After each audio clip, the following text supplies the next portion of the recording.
Salut à tous, alors aujourd'hui je vous retrouve pour une nouvelle vidéo que je suis super contente de filmer.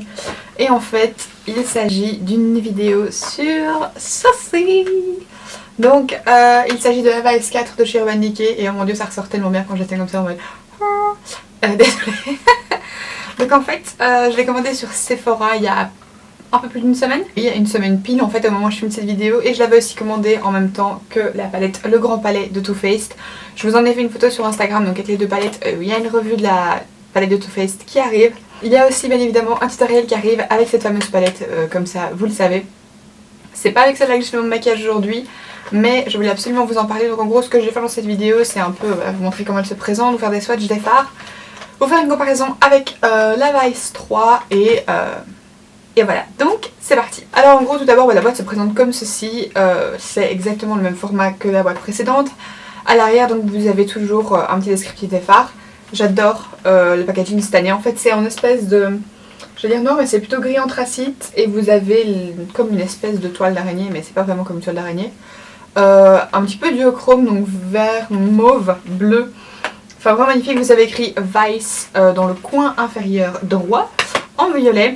Derrière ce qu'ils vous disent c'est du Vice, on n'en a jamais trop. Cette palette en édition limitée regorge de 20 fards à paupières inédits et à la beauté addictive. Coloré lumineux et intense, neutre charbonneux, mat somptueux. The Sea Notes, un vert pâle métallisé et Grip, un neutre smoky absolument sublime. A Pandemonium, un prune fascinant. Et Dead Beat, un noir satiné qui ne ressemble à aucune de nos teintes existantes. Cette palette est totalement exhaustive. Nous y avons également inclus un grand miroir, un pinceau à double embout ainsi qu'une trousse assortie. Quand vous sortez la palette de son emballage, vous l'avez donc dans sa pochette.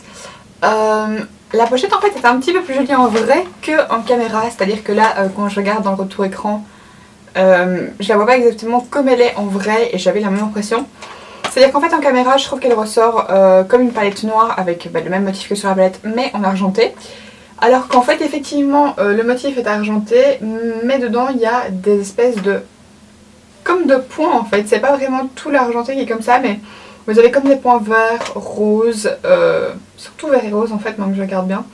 Dans l'argenté, voilà, je sais pas si c'est parce qu'il y a un problème avec mon truc, parce qu'on dirait vraiment que c'est comme si c'était des taches en fait de trucs qui avaient décoloré dessus. Mais enfin bref, elle est super jolie. Pour vous montrer un petit peu, l'ancienne est juste ici, donc je vais tenir toutes les deux dans le même sens. Voilà, donc c'est exactement la même taille. Vous avez donc ici le petit symbole UD qui était ici dans le coin inférieur droit et qui ici est en bas au milieu.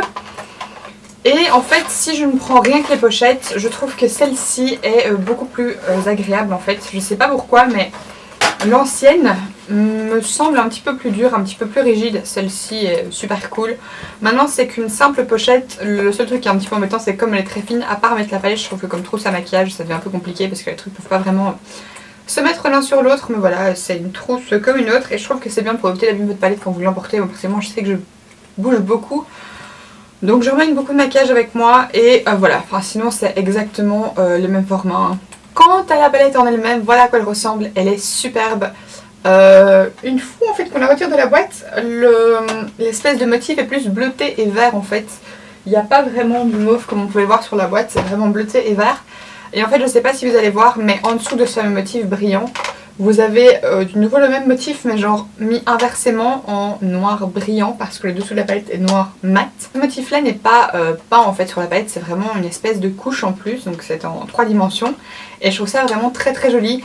L'ancienne en fait si vous voulez savoir avait un packaging comme ceci, donc en espèce de miroir avec le gros vis en brillant que je trouvais très beau à la base. Le seul problème c'est que ça s'abîme à une vitesse V', ça fait des taches, le miroir se griffe, enfin franchement c'était plus top top, voilà. Je la trouve un peu kitschette maintenant que je la vois, mais c'était quand même une super jolie palette. Maintenant on va enfin passer à la partie intéressante, à savoir l'intérieur de la palette. Un moment hyper intéressant j'ai envie de dire. Voilà à quoi elle ressemble. Donc dedans vous avez 20 fards à paupières et vous avez effectivement un petit pinceau double embout avec le grand miroir ici au-dessus. Mais je vais essayer de pas vous éblouir avec. Donc le pinceau est exactement le même que celui qu'il y avait dans la Vice 3.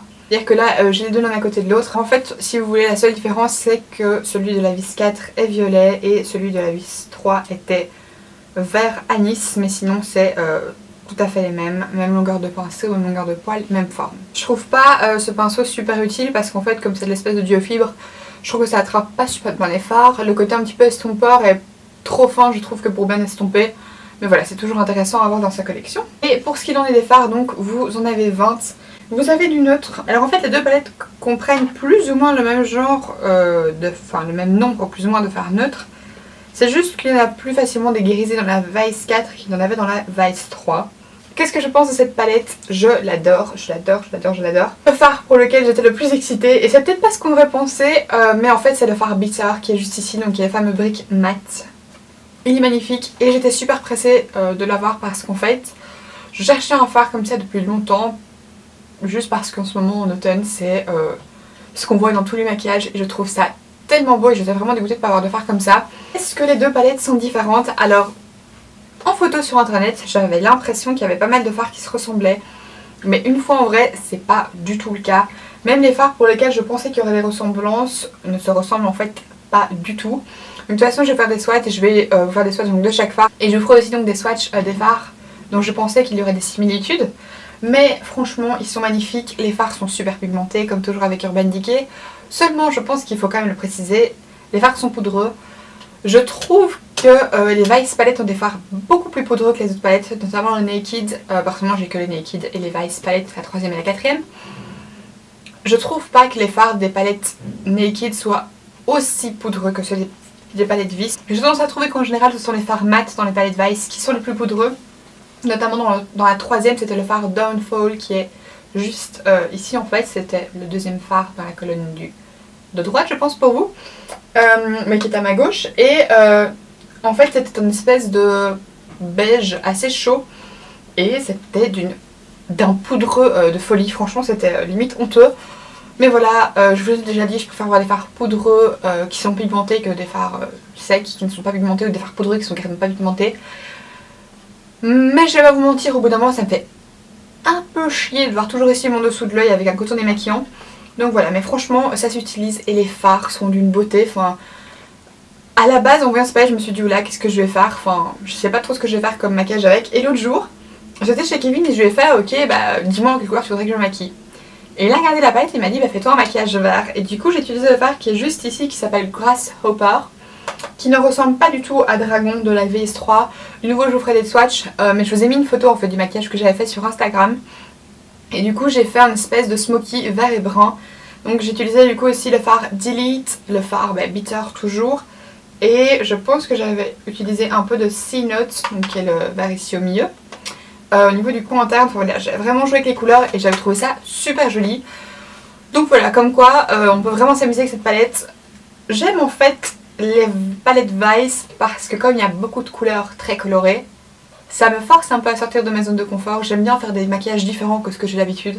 J'adore me maquiller avec du nude, j'adore me maquiller léger, mais il y a des moments où j'ai vraiment envie de me maquiller coloré, peps et chargé parce que je trouve ça très très joli et surtout ça me force à un petit peu expérimenter. C'est à dire qu'à la base, quand j'ai appliqué Grasshopper sur ma paupière mobile, je me suis dit eh merde, comment est-ce que je vais récupérer ça? Et en fait une fois bien encadré ça donnait vraiment très très bien. Donc si jamais vous voulez que je vous fasse un tutoriel de ce look, n'hésitez pas à me dire dans les commentaires. Et de toute façon du nouveau je vous mets tous les liens de mes réseaux sociaux pour que vous puissiez voir les photos des différents maquillages que je fais, histoire que voilà, s'il y en a un qui vous plaît vous pourrez me demander un tutoriel. Mais donc voilà, maintenant je vais passer au swatch histoire que vous puissiez voir. Et c'est parti. Alors pour la première rangée, vous avez tout d'abord le fard Bones qui est une espèce de blanc cassé grisé qui a un fini métallisé mais très léger, à peine irisé en fait. Vous avez Framed qui est en fait une couleur chair mat donc qui se voit à peine sur la peau. Et Discreet qui est du nouveau un fard mat taupe violine mais assez pâle.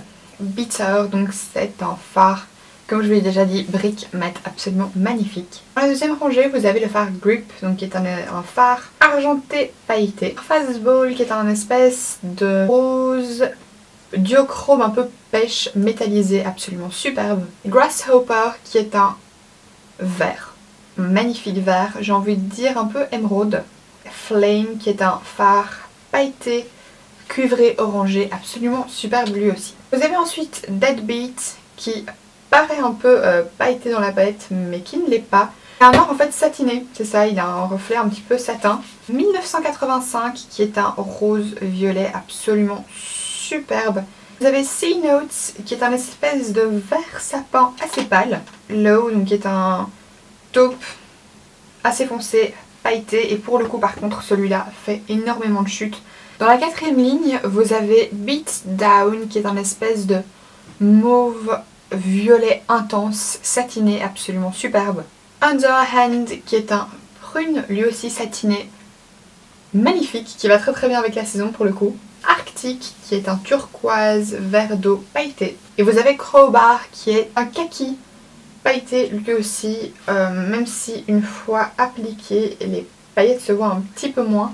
Et en fait une fois appliqué il fait très très foncé, c'est-à-dire qu'on dirait presque un noir duochrome kaki. C'est une très très jolie couleur et en effet en smoky doit être magnifique. Dans la dernière ligne vous avez Pandemonium qui est lui aussi un prune qui tire plus vers le violet je dirais que le prune pailleté. Harlow qui est un parme satiné superbe aussi, j'adore vraiment cette couleur. Si vous avez Reverie qui est une espèce d'argenté mordoré satiné. Et pour terminer vous avez la couleur Delete qui est un marron mat.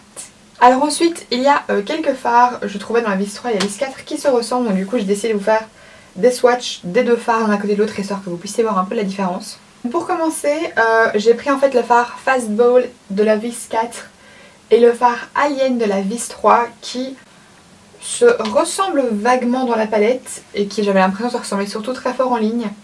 Mais comme vous pouvez le voir, donc comme je vous l'ai expliqué, le fard Fastball est un espèce de duochrome métallisé, rose et pêche, mais on voit beaucoup plus le rose, tandis que le fard Alien est vraiment comme un duochrome en fait rose, qui paraît très rose dans le pan, mais qui en fait appliqué fait comme un doré avec un duochrome rose, ce qui est complètement différent. De toute façon je pense que vous allez voir au swatch. Ensuite en photo je trouvais que le fard 1985 et le fard Alchemy, donc 1985 dans la vis 4 et le fard Alchemy dans la Vice 3 se ressemblaient énormément, mais ce n'est pas du tout le cas. Le fard 1985 a limite des sous-tons plus violets, c'est un espèce de fuchsia métallisé, alors que le fard Alchemy pour le coup était un petit peu plus bordeaux rosé. Et pour le coup je le trouvais limite plus proche du fard Underhand que du fard 1985. Il y avait aussi le fard Bondage de la Vice 3 et le fard Underhand de la Vice 4 qui je trouvais en photo se ressemblait beaucoup et même limite un petit peu dans la palette. Sauf que le fard Bondage est un petit peu plus violet en fait, prune, que le fard Underhand qui sont légèrement beaucoup plus rosés. Et ensuite bien évidemment il y a le fard Grasshopper et le fard Dragon. Donc Grasshopper est en fait beaucoup plus turquoise que le fard Dragon était en fait bien vert lui par contre. Et le fard Grasshopper est aussi beaucoup plus métallisé je trouve que le fard Dragon. Pour conclure, est-ce que j'estime qu'il vous faut la palette Vice 4? Tout dépend de si vous aimez vraiment Urban Decay, si vous aimez travailler avec les couleurs et si vous êtes un peu une collectionneuse bien évidemment, si vous avez déjà la Vice 3 ou d'autres palettes colorées. Vous n'avez pas besoin de la Vice 4, d'ailleurs même si vous n'avez pas d'autres palettes, vous n'avez pas besoin de la Vice 4. Mais sincèrement je trouve que c'est une très belle palette, les fards sont de super bonne qualité, ils sont très pigmentés. Et voilà, personnellement pour l'espèce de collectionneuse de produits Urban Decay que je suis, surtout pour les palettes, je la trouve magnifique, je trouve que c'est un vrai bijou, les fards sont superbes. Et sincèrement je trouve qu'ils en valent vraiment la peine. Voilà, c'est ici que s'achève cette vidéo, j'espère sincèrement qu'elle vous aura plu. N'hésitez pas à me dire si vous voulez voir d'autres tutoriels que celui que je vous posterai plus tard, même si voilà. N'hésitez pas non plus à me dire si vous l'avez, ce que vous en pensez et bien voilà. Vous pouvez aussi liker la vidéo si elle vous a plu, me laisser donc toujours vos avis, vos idées de vidéos et autres dans les commentaires, me suivre sur les réseaux sociaux et aussi vous abonner à ma chaîne pour me soutenir. Je vous fais d'énormes bisous et je vous dis à la prochaine. Bye!